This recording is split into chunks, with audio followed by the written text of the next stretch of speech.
Bismillahirrahmanirrahim. Assalamualaikum warahmatullahi wabarakatuh. Alhamdulillah wa syukurillah la haula wala quwwata illa billah. Shalawat serta salam selalu kita curahkan kepada Tuhan kita Nabi Nabi besar Nabi Muhammad sallallahu alaihi wasallam yang selalu kita nantikan syafaatnya dan mulia menanti. Amin amin ya rabbal alamin. Alhamdulillah, terima kasih saudaraku semuanya yang sudah mendukung channel kami. Semoga selalu diberikan kesehatan jasmani dan rohani, sosial barokah melimpah ruah pada sekadah. Amin amin ya rabbal alamin. Dan untuk konten pada malam hari ini kita bahas apa ini, Mas? Tentang kemarin ada request tentang ceasefire, gencatan senjata. Oh, gencatan senjata Israel dan Hamas itu. Oh, yang katanya damai itu. Iya. Oh. Itu perkiraan damai. Alhamdulillah. Dan ada tiga tahap itu. Oh, 3 tahap. Iya. Yang pertama itu pembebasan sandera. Yang kedua itu penarikan pasukan Israel dari Gaza. Kemudian yang ketiga itu pengosongan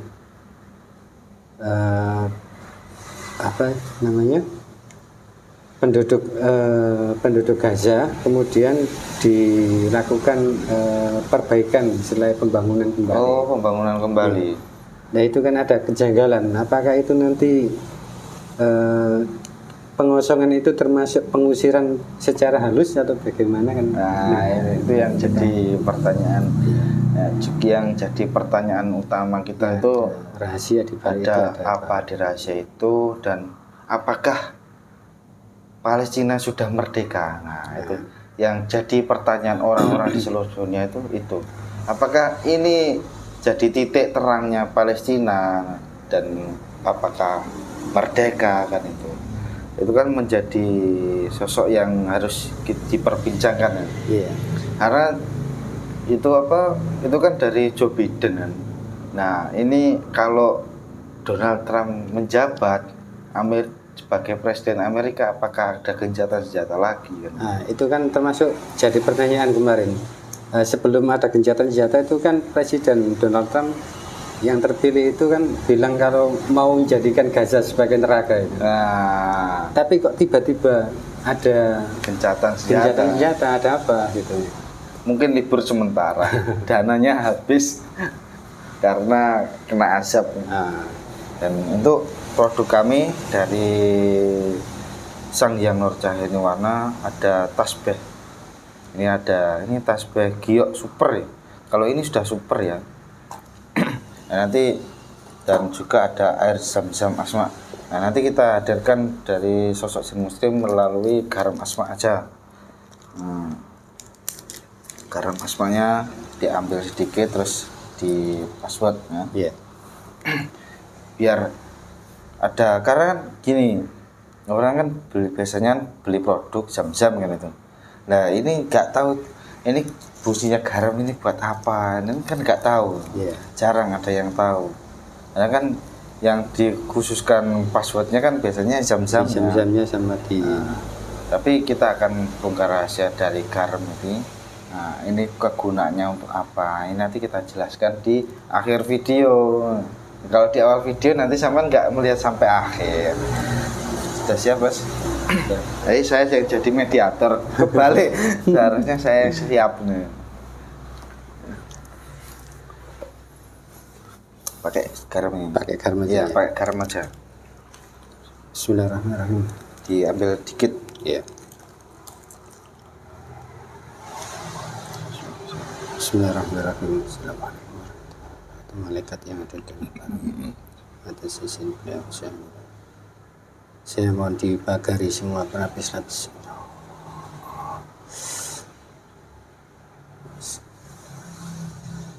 Bismillahirrahmanirrahim. Assalamualaikum warahmatullahi wabarakatuh. Malaikat yang ada atas izin beliau, saya mohon dihadirkan sosok gaib yang sudah Islam, yang tahu, mengerti dan mau bercerita tentang gencatan senjata yang ada di Gaza. Saya mohon ya Allah dihadirkan atas izin beliau Sang Hyang Nur Cahaya Nirwana. Hadir Ada. Oh, masuk. Oh.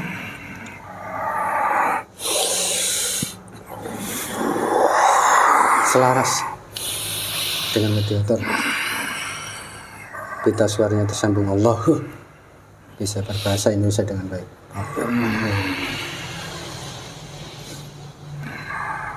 Subhanallah.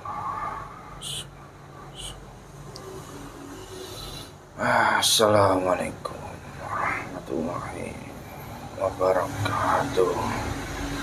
Sebelum saya jawab salamnya, minta tolong dibaca syahadat dulu sama ya, sholawat untuk mengetahui keislaman jenengan Sebagai jaga-jaga. iya.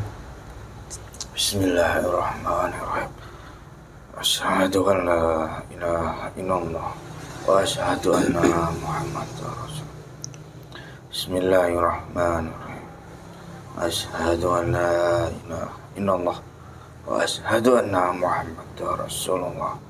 Sallallahu ala Muhammad. Sallallahu ala. Waalaikumsalam warahmatullahi wabarakatuh. Boleh tahu dengan siapa ini yang hadir? Tanpa nama, tanpa julukan. Iya. Tadi saya mau menghadirkan sosok gaib yang ada di Gaza, yang mengetahui tentang keadaan di sana. Itu jenengan yang hadir. Itu posisi di mana saat itu jenengan? Saya berada di Masjidil Aqsa. Oh, Masjidil Aqsa. Ya. Kiblat pertama di zaman beliau pada saat menjalankan sholat. Setelah itu baru dikembalikan di Ka'bah. Sudah lama di sana Anda? Saya sudah ribuan tahun di sana. Sejak zaman Nabi itu. Sejak zaman Nabi Musa. Terus tentang keislaman jenengan itu mau diceritakan sedikit? Kira-kira Dulu siapa? saya adalah seorang hamba jin Muslim yang turun-temurun dari kakek saya, mengikuti ajaran Nabi Sulaiman alaihissalam. Oh, berarti lama sekali ya? Ya. Setelah itu ada sosok cahaya yang sangat terang. Beliau berjulukan rajanya raja di alam gaib, menawarkan kepada kami semua yang ada di sana untuk diislamkan kembali, dimurnikan kembali, mengikuti ajaran baginda Rasulullah SAW. Dan kami sudah masuk Islam 5 tahun yang lalu. Baru 5 tahun kemarin ya. Ya, karena banyak sekali yang berebut dan saya masih baru belajar lagi dan lagi. Berarti Islam secara kafah itu ya, yang maksudnya itu.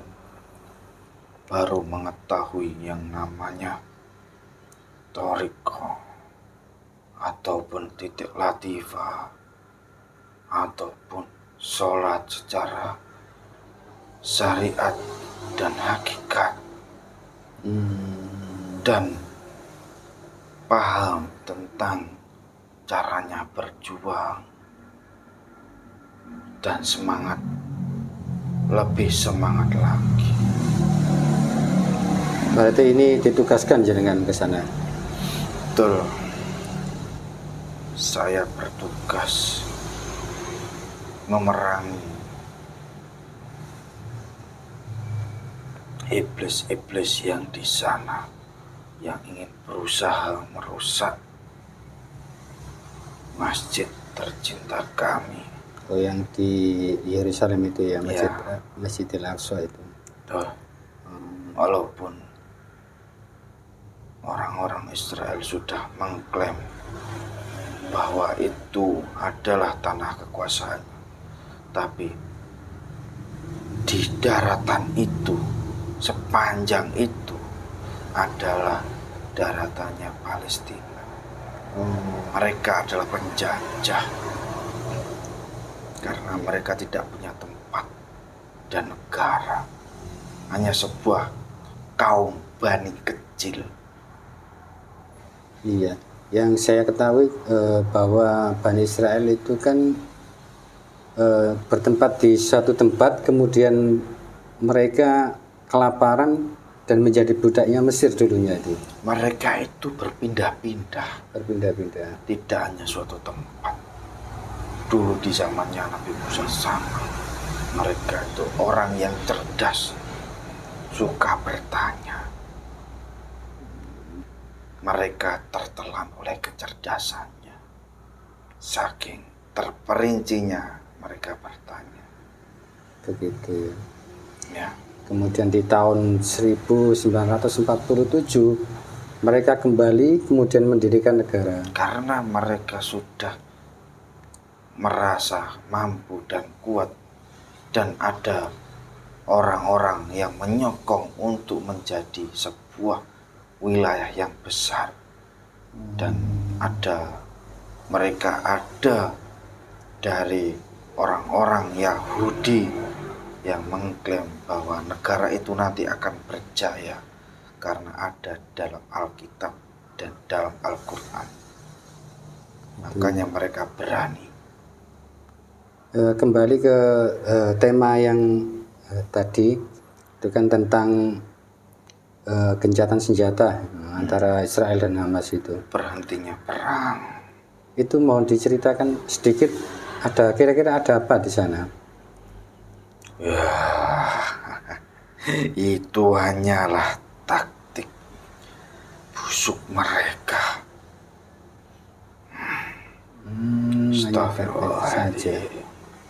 Apakah ada hubungannya dengan presidennya di Amerika itu? Memang mereka sudah bekerja sama untuk menghancurkan Palestina melalui diplomatik. Iya, kan karena sebelum ada gencatan senjata itu kan mereka bilang mau menjadikan Gaza sebagai neraka. Tapi kemudian kok tiba-tiba minta mereka gencatan senjata lebih keras karena ada negara yang mampu mengeluarkan sebuah bom yang maha dahsyat. Perang nuklir akan terjadi jika negara Palestina terus didesak. Siapa itu negara itu? Rusia, Cina, termasuk Indonesia tidak akan tinggal diam ya. Tinggal diam. Diplomasi ini hanya sementara. Kemerdekaan Palestina belum sampai pada ujungnya. Ini masih awal hancurnya Israel. Mereka masih mempunyai rencana jahat. Allah, hancur. Jika ada yang berusaha menyerang. Tidak menginginkan saya membongkar informasi karena saya mengetahui banyak sekali informasi. Mereka apa enggak berpikir bahwa sebuah negara seperti Israel itu kan sebenarnya untuk senjata militernya sangat kuat sekali. Bahkan nilai belanja militernya itu hampir 24,3 miliar per tahun. Mereka mempunyai teknologi maupun persenjataan yang sangat canggih dibandingkan para pejuang-pejuang Nah Islam itu, kenapa kok tidak mampu melawan seperti Hamas yang itu? mereka lihat hanyalah segerombolan orang Islam. Tapi di dalam kasat mata mereka banyak sekali pejuang-pejuang yang menghalau bom yang mereka luncurkan ke penduduk Islam. Itu Dan secara nyata apa ini? Itu secara gaib. Ada juga ya. Mereka menghalau. Dan orang-orang muslimin yang meluncurkan senjatanya ke Israel banyak dari golongan kami yang menghantarkan itu agar masuk ke dalam wilayah mereka. Nah itu kemarin kan ada istilahnya, Makanya pertahanan mereka jebol yang karena dimaksud Iron Dome itu ya. ya itu hancur dan tidak bisa mendeteksi karena adanya kami yang bekerja keras. Dan ingat, satu yang paling utama adalah doa. Mereka tidak punya yang namanya doa, tapi orang muslimin doanya dijabah oleh Allah. Karena yang mendoakan bukan hanya 1-2 orang, tapi ribuan orang yang ada di seluruh dunia. Ribuan juta yang ada di alam gaib. Ribuan juta triliun yang ada di alam malakut. Semua membantu itu, Pak. Membantu berdoa. Dan masih banyak lagi di atas-atasnya. Palestina merdeka. Kata-kata dari Israel hanyalah omong kosong belaka. Tapi orang-orang Islam itu yakin, dan saya juga yakin, bahwasanya Palestina merdeka itu nyata dan pasti ada waktunya. Tapi belum sekarang itu, Pak. Belum. Menunggu sosok pemimpin akhir zaman yang akan memimpin dunia, yang akan menjadikan negeri Palestina jaya. Ya itu kan Israel itu sebenarnya ingin merebut Gaza atau ingin menghancurkan Hamasnya. Padahal diberitakan itu kan sebenarnya yang diincar itu Hamas, bukan merebut wilayahnya. Yang direbut mereka itu bukan wilayah itu, tapi yang direbutkan itu adalah tabut yang berada di bawah Masjidil Aqsa yang ada di Yerusalem itu. Mereka menganggap di peratapan tembok ratapannya, di sebelahnya itu ada tabut perjanjian yang akan membawa mereka ke dalam kejayaan.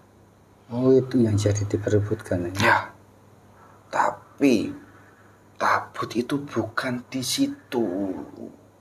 Di mana itu? Tabut itu ada di sini. Mereka tidak tahu bahwa tabut itu sudah dipindahkan di alam gaib. Melalui alam gaib dimasukkan di Indonesia.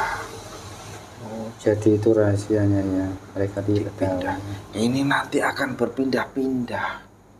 Tabut itu akan berpindah-pindah. Tergantung sang penguasa mau ditempatkan di mana. Tujuannya apa tuh Mbak? Biar dipindah-pindahin. Agar mereka tidak bisa mendapatkan. Oh, tidak bisa dideteksi sebenarnya. Yang bisa mendapatkan ataupun yang bisa membuka ya hanya satu orang, sang pemimpin akhir zaman, sang imam Mati itu ya. Imam Mahdi. Panjang ya ceritanya itu ya nanti. Ya, beliau raja terakhir alam dunia. Saya kemarin itu berpikirnya bahwa itu ada hubungannya dengan Amerika karena mereka kan selama ini sudah habis banyak untuk biaya penyokong senjata militernya di Israel. Karena mereka berada di salah satu golongan, salah satu lingkaran dari sosok penguasa. Dan di dalam satu lingkaran itu ada yang mengendalikan sosok-sosok penting di bawah peradaban manusia. Jarang orang mengetahuinya. Sosok penting itulah yang mengendalikan peradaban sekarang, mengendalikan sistem ekonomi. Siapa itu? Ya,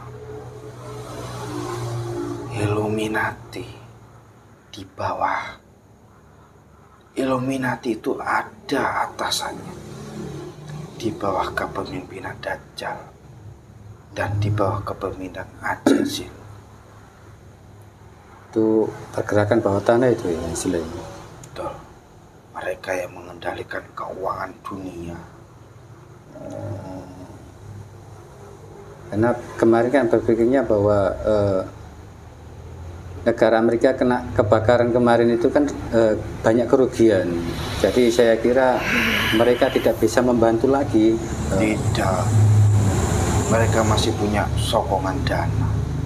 Cobalah dilihat dari berita yang kalian dapatkan. Negara mana yang tidak punya hutang? Oh, jadi itu ya yang jadi penyokong utamanya. Semua negara itu punya hutang. Siapa yang? Apakah Amerika tidak punya hutang? Punya. Iya, punya. Infonya kemarin itu Punya banyak. 34 triliun dolar Amerika. Lebih besar lagi. Padahal Indonesia siapa yang mempunyai yang mampu menghutangi orang sebanyak itu? Iya. Indonesia saja 200 miliar dolar. Lebih banyak pada hutangnya mereka itu. Ya kan? Siapa yang mempunyai uang sebanyak itu? Iya. Negara kerajaan Inggris pun tak mampu menghutangi seluruh negara. Ya hanya satu yang mampu, di bawah kepemimpinan Illuminati. Di mana itu, Mbak? Tidak mampu untuk menembus. Oh, karena di bawah ya. perlindungan Dajjal dan Azazil. Berlapis-lapis itu ya. Jutaan lapisan. Mereka sudah hidup di alam ini ratusan tahun. Sebelum adanya Perang Dunia Pertama, mereka sudah ada. Berarti itu penyokong dana utama berarti ya. Iya. Mereka lah yang menjadi dalangnya. Dan untuk semua rakyat-rakyat yang ada di Palestina, mereka sangat bergembira atas berita ini. Saat ini ya. Tapi di alam gaib maupun di alam langit, kami masih berperang dan menunggu sosok pimpinan kami, Imam Mahdi, turun ke dunia, karena beliau masih di alam gaib. Ibarat kata itu seperti itu. Tidak ada yang tahu kan Iya. Sosoknya seperti apa, ya. Setelah itu, intinya Palestina merdeka setelah Imam Mahdi turun dan menghabisi Dajjal. Dua sosok penting nanti akan turun, Imam Mahdi dan di sampingnya ada Nabi Isa alaihissalam. Akhir zaman itu, Pak. Sudah, ini sekarang kan sudah akhir zaman. Gitu. Imam Mahdi kan ada di zaman kalian, Iya. bukan di zaman anak-anak cucu. Sekarang ini sudah zamannya perang akhir zaman. Tidak ada kata untuk bersantai, bergembira ria. Kita semuanya berperang. Berperang apa? Berperang memperbaiki jasmani dan rohani masing-masing agar menjadi pribadi yang baik, taat dan setia. Ingat, taat dan setia. Taat dan setia. Karena ketaatan itu nanti juga ada orang-orang yang taat, diberikan harta yang bergemilang, ketaatan itu bisa luntur. Orang-orang yang setia pun sama. Hanya orang yang beriman, yang mempunyai ketaatan dan kesetiaan yang tinggi, yang tak berkilauan dengan harta, yang akan selamat di akhir zaman. Orang-orang yang dipilih, Orang-orang yang yang terpilih ya. terpilih dan mau. Orang yang dipilih pun belum tentu mau. Yang penting mau memperbaiki diri, mau memperjuangkan agama Islam, bukan memperjuangkan dirinya sendiri, tapi untuk orang banyak dan untuk agamanya Allah Subhanahu wa Ta'ala. Kembali lagi, Mbak, ke pembahasan tadi. Berarti ini adalah strategi mereka ya untuk mericas istilahnya persenjataan mereka. Kemungkinan Mereka itu mundur bukan berarti kalah. Ingat itu. Kalau mereka mundur itu kalah, untuk apa pohon gorgot itu didirikan? Untuk apa pohon gorgot itu ditanam? iya. Kalau mereka kalah dan imamnya kalah dan Dajjal kalah, ada pohon gorgot untuk tempat bersembunyi. Nah, harus diingat lebih jauh lagi, harus dikaji lebih ulang. Apakah ini menjadi bentuk perdamaian dunia, atau ini menjadi titik buta? Nah, kalau mereka bergemilang senang, sudah tidak berjaga-jaga lagi, ya nanti untuk diserangnya lebih mudah.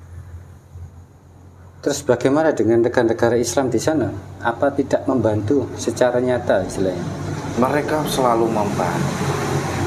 Negeri-negeri sebelah yang paling utama, negeri macan dari Yaman, selalu membantu. Yang ada di Lebanon itu tuh ya. Terus membantu. Kecuali satu, negara Arab, mereka hanya membantu dari segi pangan. Kenapa nggak secara fisik seperti Yaman itu? Itu urusan diplomasi.